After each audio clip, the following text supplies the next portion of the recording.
Good evening. Tonight, the world is responding to a disaster in an island nation as we are still learning just how bad the situation is in the Philippines, though it's now clear it's worse than we first knew.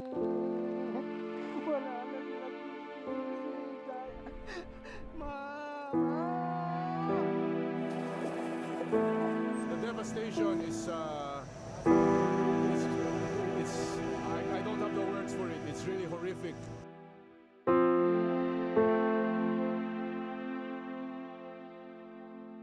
It is so big, it's affecting 2/3 of the country.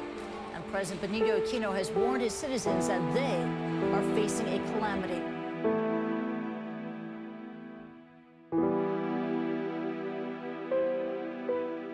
So we started out with the urban environment, seeing the trash in Metro Manila, seeing the rural communities that are most vulnerable to floodings because they live near esteros or little, bodies of water, canals, literally, and they're the most vulnerable when there is heavy rains, monsoon rains, flooding, typhoons. So we saw that in the urban environment, and then we went to the rural environment, which is in Culion in Palawan, which was the last municipality that was hit by Typhoon Haiyan or Yolanda.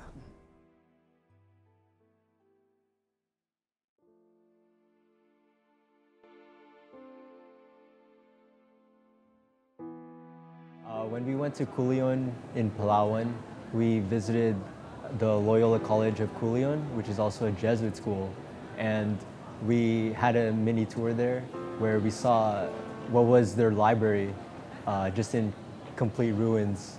It's just been left like that. Like an entire building just gone, like half a building gone with all the debris, an entire second floor gone. You see the rebar pointing out and stuff, the collapsed stairs is pointing out. Yeah, it was really eye-opening.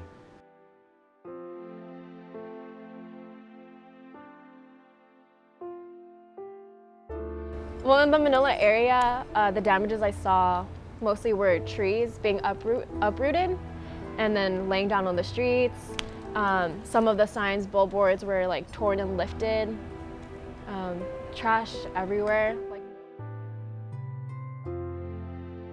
The people in the Philippines who are most vulnerable to any disaster are the people who are the poorest of the poor, and they are a majority in the Philippines.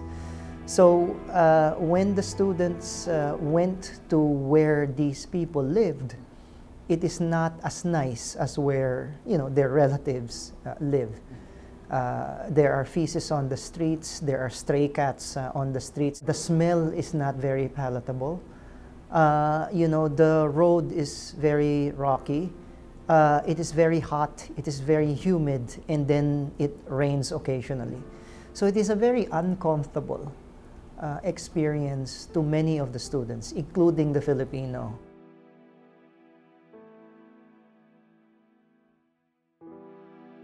It was one of the hardest classes I took, actually.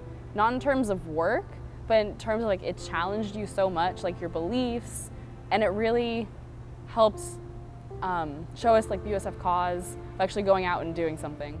It was an adjustment to me to see the kind of poverty that the people that we were meeting with faced.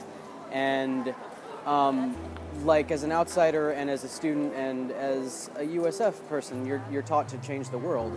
And this kind of realization that I wasn't going to be able to help the people that we had just met, that they were suffering as I saw it, and while I have all this education and I have the will to do good, there wasn't anything I was going to walk away and just, snap my fingers and make it better for the people I had met. I think initially, of course, during the first few days, I saw them struggle to the adjustment. I know they're also hiding it from their professor and hiding it from their friends, right? But I could see from their verbal and non-verbal behavior that they are adjusting. They're adjusting to the heat.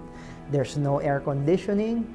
There are cockroaches that occasionally visit with them. So, these are initial adjustments that they had. But after a while, they got used to it. They accepted it. And they looked around them and they said, you know, if these people in the Philippines can survive this, we can. We gotta feel what they feel. We gotta live how they live. You know, we gotta walk their walk and smell and eat with them. And that's what the students did. All I can say is culture shock. You know, I had no idea what to expect. You know, seeing all the devastation, seeing all the poverty, just it was really a humbling experience. You know, you can never really think, you know, people could actually live like that, but, you know, still they, you know, live in those type of like environments and stuff, and yet they're like the happiest people in the world. Finally, you know, just getting over that you know, wall, you just realize, oh hey, you know, you're just people just like you and me, you know. We laugh, we cry, we sing, you know. If we can find some common ground, then hey, it's cool. People here are so genuine, so open, and even in the States, I don't feel the same warmth from people. Even strangers on the street here in the Philippines, they say, oh hey, hi mom, hi sir. Or they're just, even when you wave at them, they wave back, which is really nice. They were very inviting. You're not a stranger to them. It felt like we've known each other for several years. It feels so good. Our students are natural with children. They love to play with children. They love to interact with them.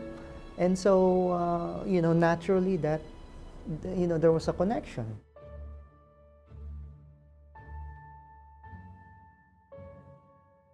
Like as we were walking out, like on this like dirt path, there's just like all these kids running towards us, and it felt like a movie, like, whoa. And the kids are just like kids over here, you know, they want to run up to you, they want to play, and once you like, you know, like, say they like to go over and be swung, like, you know, as if they're flying. So once you do it with one kid, then of course, oh, you gotta do it with all of them. And then you have like, you know, being tall and everything, you'll have like kids will see you as a tree. So you have one over on one leg, one on the other, and two on the arms, and then one trying to go over and climb up your back. It's like, okay, cool. Playing around with the kids, you know, playing basketball, like having them, you know, like hang on my arms, you know, throwing them in the air and stuff like that. That was really cool, because then, you know, even though that they don't have a lot, you know, they're still like the happiest kids, you know, like you'll ever see. You know, they're like just opening, you know, welcome arms, calling, oh, Kuya, come here, come here.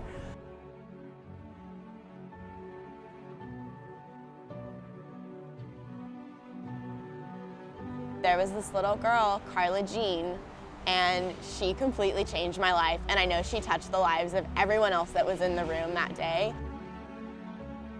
Like, I thought we were there to like help her, you know, because she's poor and she's motherless and she's so little. And the funny thing was, she ended up helping me. She ended up helping us, you know. I mean, she opened up her heart and her home to us, and she was just like the best little hostess I've ever met. I mean. And then she had this incredible moment where she went and got her family photo album, and she set it down on my lap, and then she went through every single photo in the album and told me exactly who was in it and why it was important to her. And it really touched my heart.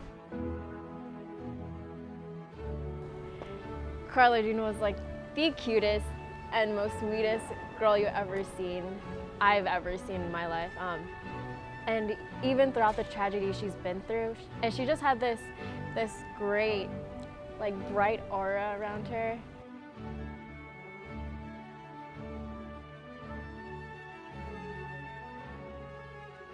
Just seeing such poverty, like, in front of you. Granted, like, I've heard stories, like, since my parents are, like, Filipino, and they've just told me about, like, how they grew up, but actually physically seeing it myself and, like, being inside of the actual homes and like sitting in a house that's like 8 feet by 8 feet big, where like 12 different people sleep in that one room, like that's like so crazy and like just so eye-opening, and like makes you really appreciate everything that you have back home, and like little things that you normally take for granted are just like so important to you at that point. From the nanas all the way down to the little kids that will cling on to us wherever we go. I feel like they're always teaching us something, you know, if it's about business or relationships or, you know, everything. It's just like, just teaching us the way of life in the Philippines, which is all about Philippine immersion, right? You're supposed to learn what it's like to be a part of the Philippines, to be a Filipino in the Philippines, you know, not in America or Malaysia or whatever. So yeah, it was really interesting to interact with them, and I'm so thankful that they were able to like open up their hearts and their homes to us. You know, many times we visited their homes and they would serve us their food and share with us their stories, and I thought that was the best experience, you know, being able to learn from these people who experience things firsthand themselves. I went to San Antonio pretty soon after I got back with my family, and my mom and grandma had kind of been telling me that like our hotel arrangements weren't that nice, and all I asked was, okay, well, like, is there air conditioning? And my mom was like, well, obviously, and I was like, well, then I don't know what you guys are complaining about, because that's a luxury to me now.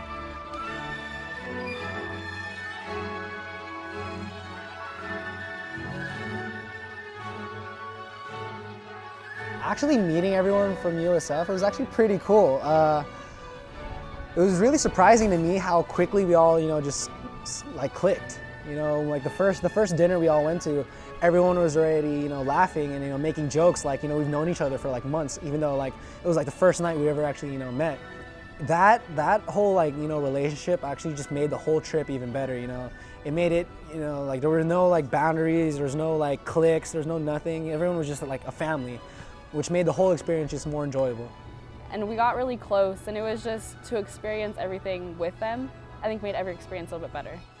You know, a lot of the connections, the friendships, and the relationships that were made along the trip, especially with with the members of our group, were probably the strongest relationships I've ever made over on USF, being here since starting from 2006 and on.